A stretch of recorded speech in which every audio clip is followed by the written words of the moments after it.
പോലെ ആരും ആകില്ലെന്നാണ്. ഇപ്പം നമ്മൾ ഭർത്താവിൻ്റെ ഉമ്മാനെ ഉമ്മാന്നൊക്കെ വിളിക്കും, ഉമ്മാനോടുള്ള കടമകളുടെ ആയത്തൊക്കെ ഓതും. അതൊക്കെ സ്വന്തം ഉമ്മനെ പറ്റിയാണ്. ഭർത്താവിൻ്റെ ഉമ്മ ഭർത്താവിൻ്റെ ഉമ്മയാണ്. ഇൻ ഉമ്മഹതുഹും ഇല്ലല്ലാഹി വലദ്നഹും, സൂറത്തുൽ മുജാദലയുടെ ആയത്താണ്. പ്രസവിച്ചവരല്ലാതെ മാതാക്കളല്ല തന്നെ. അതായത് ഉപ്പോളം വരില്ല ഉപ്പിലിട്ടത്. എത്ര ആളും ശ്രമിച്ചാലും ശരി, സ്വന്തം ഉമ്മ എന്ന് പറഞ്ഞാൽ ഞാൻ നേരത്തെ ഓരോ രോമത്തിനും കാരുണ്യമാണ്. എങ്ങനെയെങ്കിലും ഓക്കൊരാശ്വാസം, ഓൾ ഉറങ്ങിക്കോട്ടെ, ഓക്ക് ക്ഷീണം ഉണ്ടാകും, ഓക്ക് അസുഖമാണ് എന്ന് പറയുന്ന ഉമ്മ.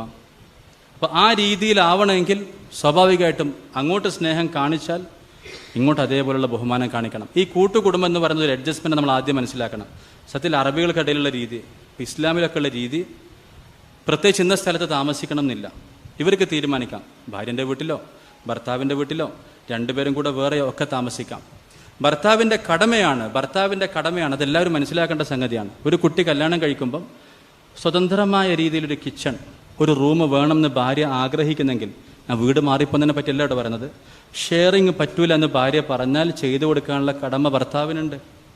അപ്പം അതിന് പകരം ഭർത്താവിൻ്റെ വീട്ടിൽ താമസിക്കുമ്പോൾ അത് അഡ്ജസ്റ്റ്മെൻറ്റ്. ഞാൻ ഇപ്പം എന്തിനാറോ താമസിക്കാണ്ടിരിക്കാൻ വേണ്ടിയല്ല പറയുന്നത്, അഡ്ജസ്റ്റ്മെൻ്റ് ആണെന്ന് തിരിച്ചറിവുണ്ടാകുമ്പോൾ നമുക്ക് അങ്ങോട്ടും ഇങ്ങോട്ടൊക്കെ ഗുണങ്ങൾ കാണൽ എളുപ്പമായി മാറും.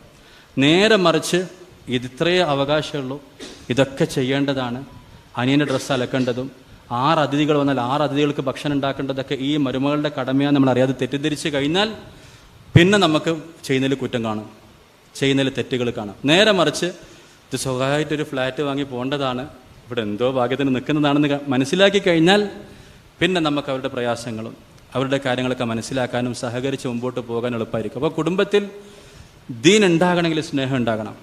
സ്നേഹമില്ലാത്ത സ്ഥലത്ത് ദീനില്ല. പരസ്പരം കുറ്റം പറയുന്ന സ്ഥലത്ത് ദീനില്ല.